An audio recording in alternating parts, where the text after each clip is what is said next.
Hello, my name is Elaine and I'm a graphic designer. I'm Irish. I studied graphic design in Limerick and graduated in 2010. And since then I've been working in various creative roles, such as in-house graphic designer for studios and print houses. I've done various freelance illustration projects, and I also run a creative business with my partner Kate, which is called Infinite Sky. And we create large-scale murals and work on community projects. Quite a lot of those community projects are also with a company called Scrap Antics, who do some amazing work around Dundee. So I'm feeling very, very lucky that I've been blessed to be part of those. Today I'm going to talk you through some watercolours. I'm going to first show you some different techniques, and then I'm going to show you how to do a mindful painting, I suppose we'll call it. So first, if you make sure that you have some water and a brush, and then whatever type of watercolour you want to use. So I'm going to use just some pans, which are just like blocks of watercolour. But you can also use tubes, which work very well. You can use watercolour pencils as well. You don't get the same bleeds that I'm going to show you now, but you can still definitely use those. So first, I find using a sponge to wet the page is quite helpful. You can just do this with your brush as well if you don't have a sponge, or if you have some tissue you can use that to wet the page as well, that's no problem. So we'll just start very simply, just wet your page and pick a colour. So for this I'm just going to pick two colours, and it will be similar to what you see up here. And it's just showing that when you move the brush along a wet page, you kind of get this nice bleed effect. And the water just kind of works with the watercolour, and it just does whatever it wants. So the good thing about watercolours is it's going to be different every time you do it. So you can copy exactly what I'm doing now and it still will not look the same. And this is down to different styles of paint, different type of paper, all of that has an effect. And as you can see, I'm just leaving a space between each colour, and then you get that nice bleed in between. So the white space is filled up by the bleed of the watercolours. If it goes along the edge like this a bit, you could just drain it up with some tissue. Very simply, it just tidies it up a bit and stops it pooling. So that's just one technique, very, very simple, just wet page, get it on. So the next one is very similar. I'm just gonna wet the page again with some water and pick a different set of colours. So this time I'm just going to do little dots in certain areas, and again you get that kind of typical watercolour bleed. So the more paint that you put on your brush, the darker it's going to be. So you can keep working back into that and it's going to get darker and darker. And if you pick another colour to go in beside it, and you can kind of bleed them in together. So you can kind of push watercolours around the page as well. So even if you put one layer on and you're not happy with it, you can work back into it. And I'll just do a third colour on top. Maybe a different shade of green again. So it's literally, you just let the paint speak for itself and you just kind of push it around. And that's how you get these effects. But say for example, this page here, maybe we'll cut this bit out because I've just dripped down that by accident. We'll ignore that bit. Okay, the next bit here, we're going to lift some of the paint back up with some tissue. So first, just put a background layer on and maybe we'll do a gradient. So we'll do like one color on the bottom and then another color down from the top and just blend them in the middle. And then, so the way I showed you to soak up the paper there, you can do a similar thing but in the middle of your page. So you can actually get like lines through it or like work into certain sections, which can be useful depending on what you're doing. If you want to pick out different areas, like let's say you wanted a bit white so that you could draw back into it later on. Right, so another technique is using salt. So you can actually get these little bursts when you put salt on your paint, which is kind of cool. To pick your color again.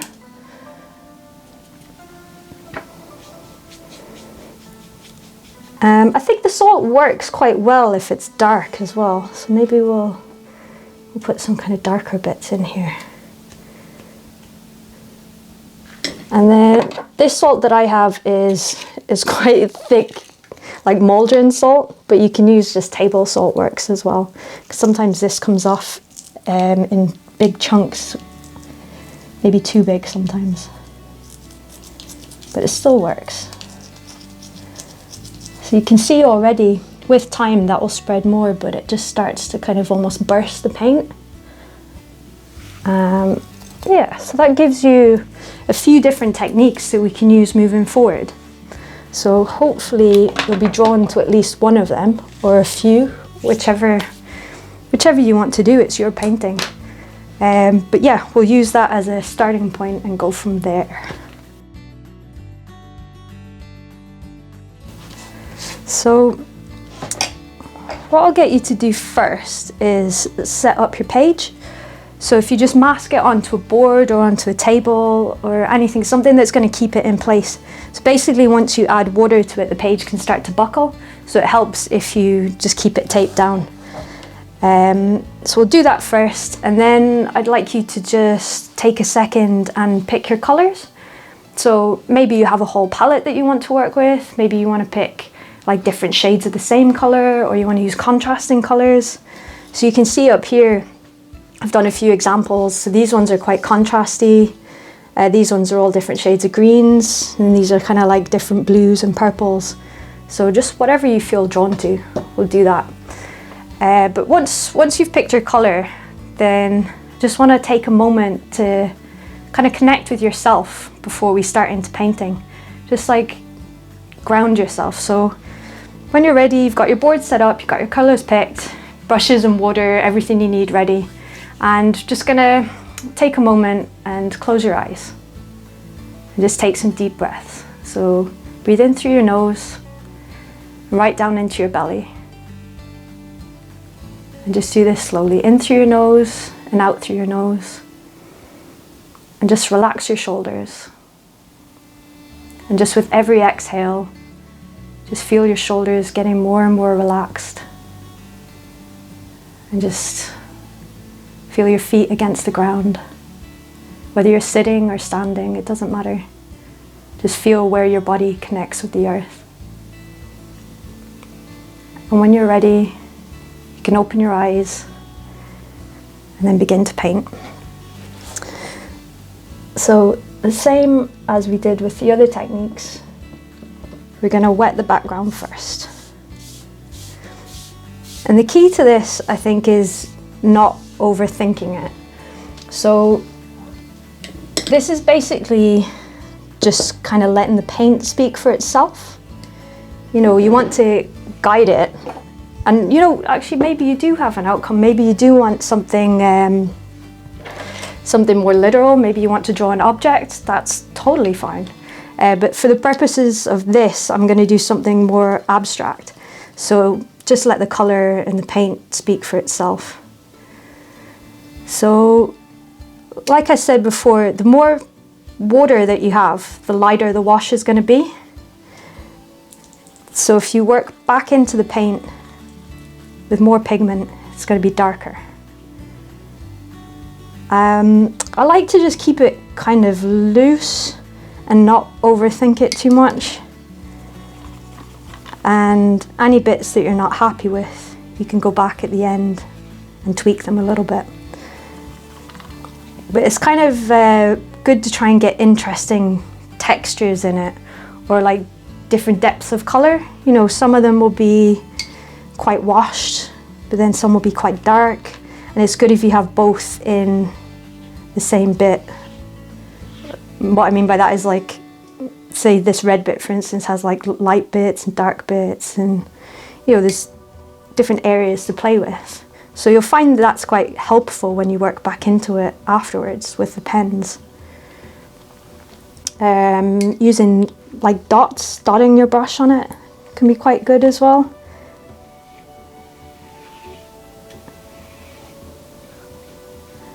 So I'm just going to go for, not exactly stripes, but just lines that go from one side to the other. They don't have to be straight, they don't have to be anything in particular. It's just the process of putting paint on paper and pushing it about. And you can see that once you start to bring colours together, they start to blend. You get these quite nice mixes. See, there's a big pool of water along here, so that will catch this paint now when I put it in. And sometimes it's nice to leave just a little bit of white in between as well. So if you just leave a tiny space between where you're putting the paint, you get that like blend between the two colours.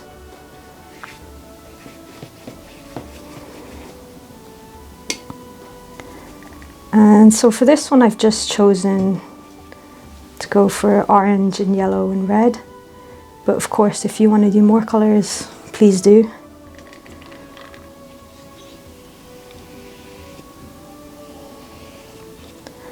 And I think what I'm going to do is just pick out some different areas to put a little bit more detail in. So a lot of paint, so work it up on your brush and then just drop it in. And because the page is still wet, you still get that lovely bleed. So if you find that you're not getting that, you probably just need to add more water. And you can work back into paintings once they're dry as well. So if you didn't get exactly what you wanted, that's not a problem. You can just go again.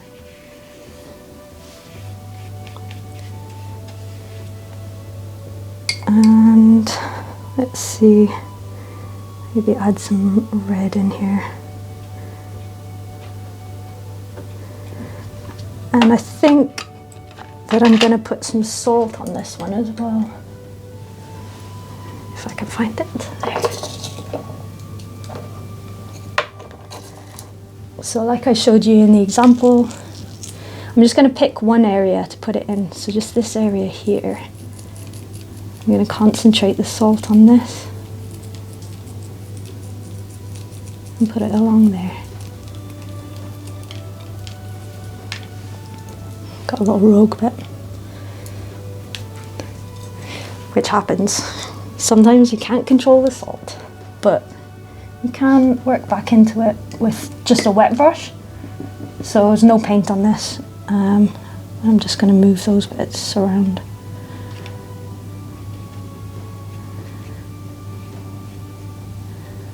Okay. So like the level of detail you want to put in this is up to you. I find that watercolours do tend to dry a little bit lighter than how you put them on. So if you think bits are a bit too light now, then you might want to work back into them before you leave it. So say for this yellow is quite pale, I might just do just even one stripe through it. So then you get like a darker bit in amongst the other bits. Maybe a tiny bit of red down at the bottom as well.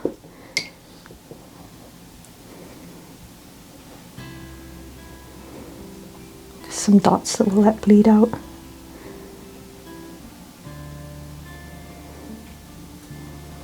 Great.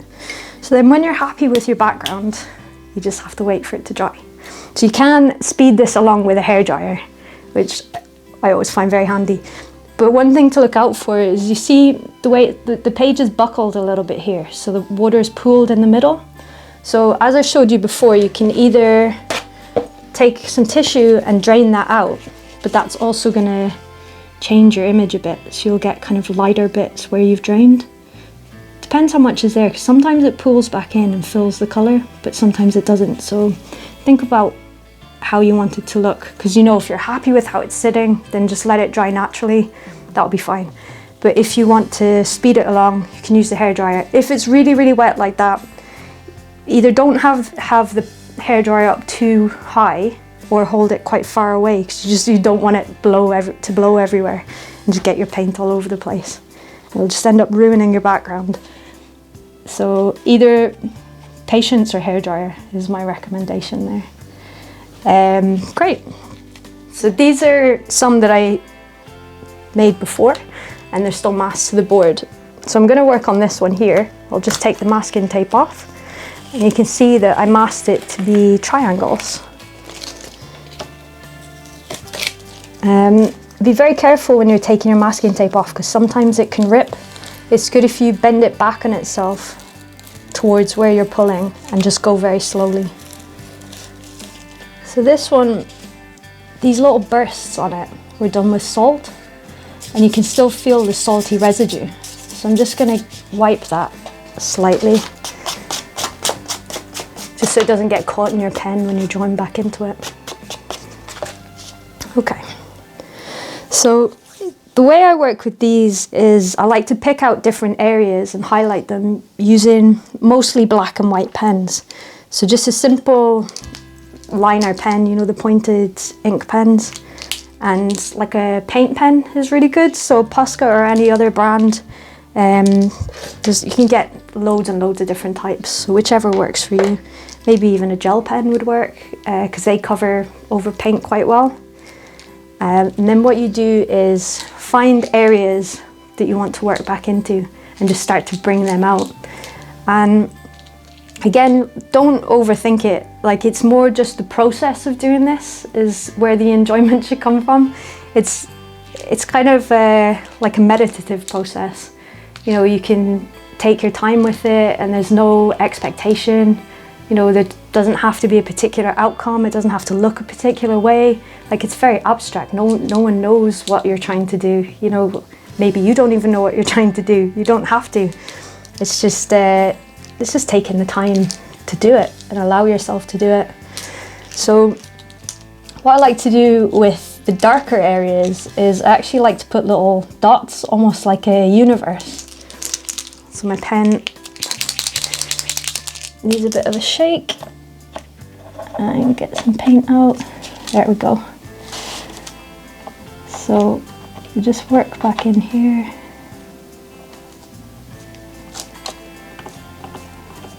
And it's just kind of beginning to build up different textures and different like shapes and different tones in different areas.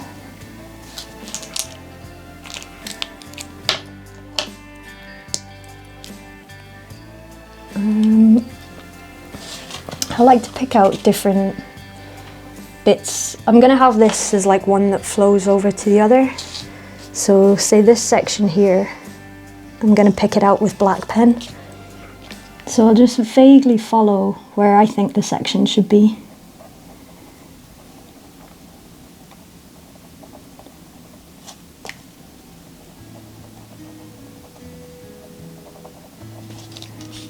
And continue on the other side. So like I say, all your paintings are going to be different. You know, even if you've literally followed everything I did, it's not going to look the exact same. So you have to decide where on your painting you want to work into. Like, what bits of detail do you want to pull out? Like, maybe you can actually see objects in your painting. You know, maybe whatever way you've painted, you can see something in it and you want to bring that out, then please do. Or if you just want to keep it abstract, that's good too. There's no right or wrong. See that once you've worked back into your painting, you can get it from here to here. So it's, you know, doing very rough background, you know, just whatever color you want in whatever shape, but then picking out the areas using black pen and white Posca. It's the same with this, your simple background, and then you begin to pick it out there. So dots and lines and outlines, things like that are very helpful, like a mixture of black and white, sometimes like little circles within the space. Like I like to just choose areas and pick on that area to work on. So like dark areas, for example, it's nice to have like white dots in them. Or then this effect here was done with just a white Posca and then outlined in black pen. So it looks like you get this sort of, it looks like the paint's kind of going around it, but it's not. You know, it's just how you use the materials. So I'll just show you some other examples now. These examples here are this very same technique, but this time I've ripped the edges and got a kind of rough circle. So they've got almost like a spacey atmosphere kind of feel, I think. This background one, I've just worked over, instead of using black, I've used oranges and reds, because that's the kind of palette that I've used. So it's different tones within different areas. Same for these ones that kind of go on top of it. I just started to work back in with the black and white again and the different tones. And then this one more black. So my idea is to layer these up so they look a little bit 3D, and that's how they'll sit in a frame. So it's just thinking of different ways to do the same thing, basically. You know, you can have it in your rectangle with your lines, or you can have it in like lots of different little clusters of paint and different areas you can work in.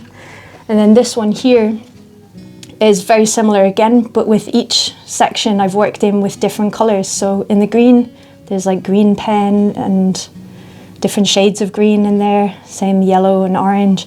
It's just different ways of doing the same thing, really. And just using the materials that you have to hand. So, you know, if you don't have a white Posca, you don't have to use a white Posca. You can use anything that you have. And like I said before, there's no right or wrong way to do it. It's just whatever suits you. So I really hope you've enjoyed this watercolour session and using them in whatever way you want. And I look forward to seeing some of your paintings. And I love the fact that they're never going to be the same. All of them are going to be different, and whatever you've created is unique to you and it can never be replicated. You know, and I hope you have fun with that, and I hope you enjoy it, and thank you very much for taking the time to do this with me.